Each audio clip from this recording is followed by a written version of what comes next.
I don't even know what they are.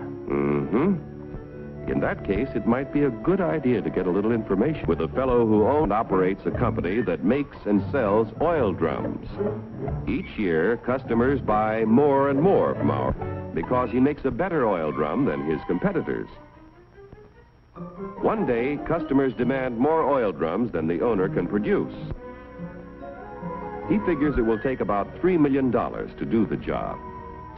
So he decides to form a corporation to sell shares in his business to raise the capital he needs. First, the owner goes to the state government to get a corporation charter and permit to sell shares in this business.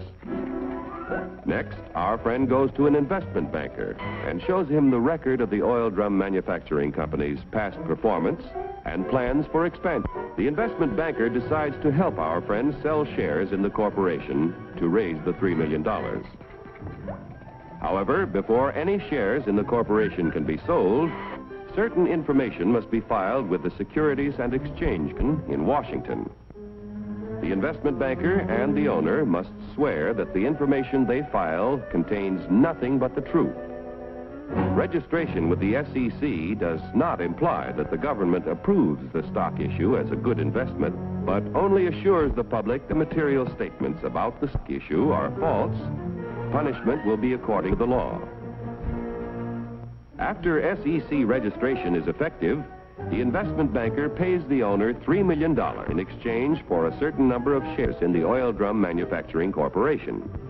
The investment banker sells shares of the common stock to people at a price of $3 million investment and shows a profit for his services in selling the stock. Money received from the sale of shares in the business builds a new and better plant, which produces more and better oil drums. The people who bought common stock own proportionate shares in the corporation, tools, equipment, and all of its assets. Common stockholders elect the directors of the corporation. Directors represent the stock and are responsible for the way the business is run.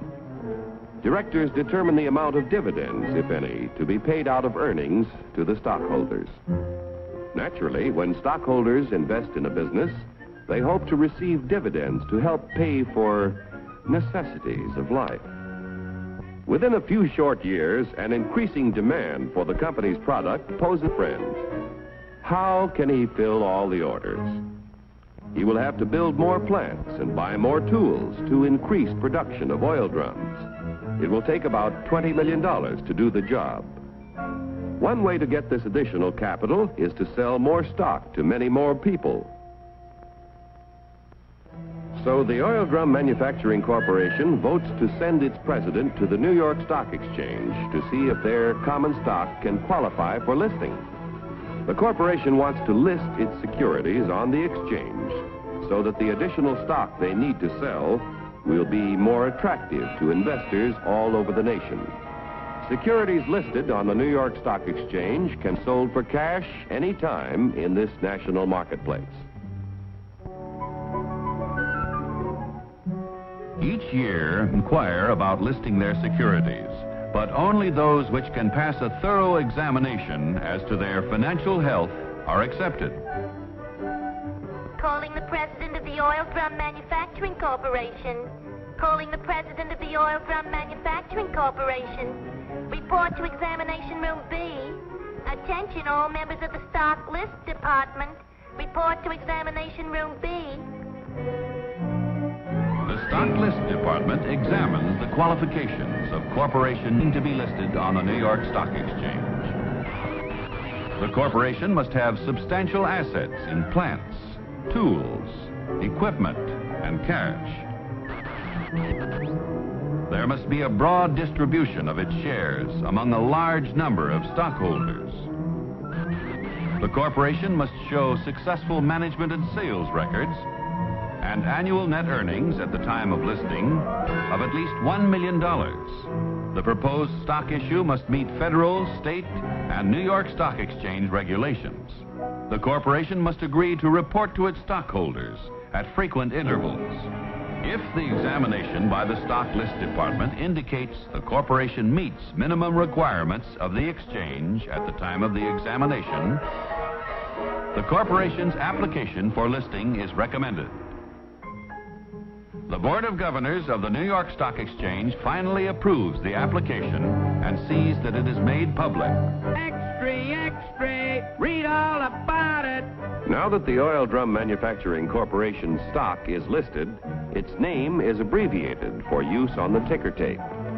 Each time ODM stock or any other stock listed on the exchange is bought or sold, the ticker tape flashes all over the nation the price and number of shares traded. A buyer in Colorado wants to purchase some ODM stock.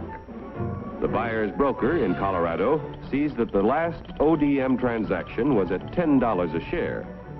The buyer could buy from 1 to 99 shares, which would be known as an odd lot. But a Colorado friend decides to invest in 100 shares, known as a round lot. The Colorado broker wires the order to his New York office. The buy order is telephoned to the floor of the New York Stock Exchange. It is given to the firm's floor partner, who becomes the representative of the buyer in Colorado.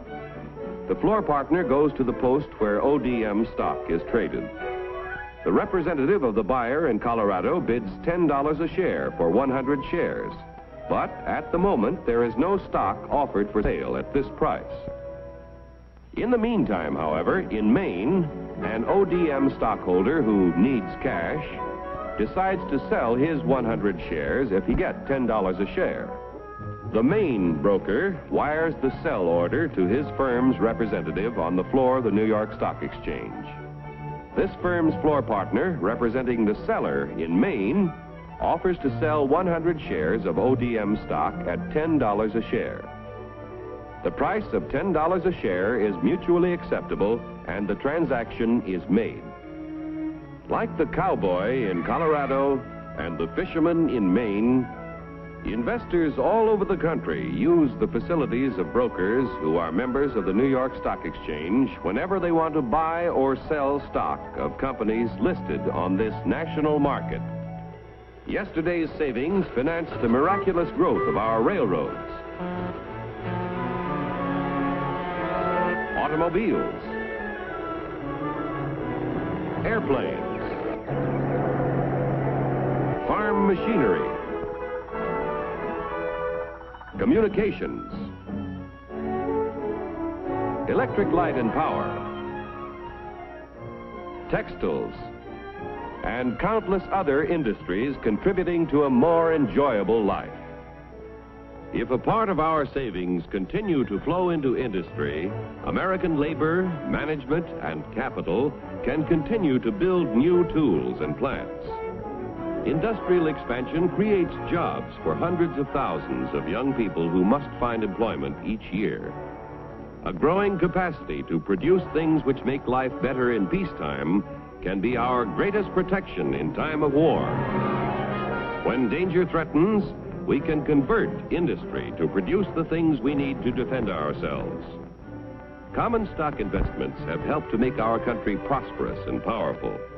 Owning a share in American industry is like owning a share in the future of our nation. But remember, John Q, there is a risk as well as an advantage in owning any kind of property. So get the facts before you put your money to work.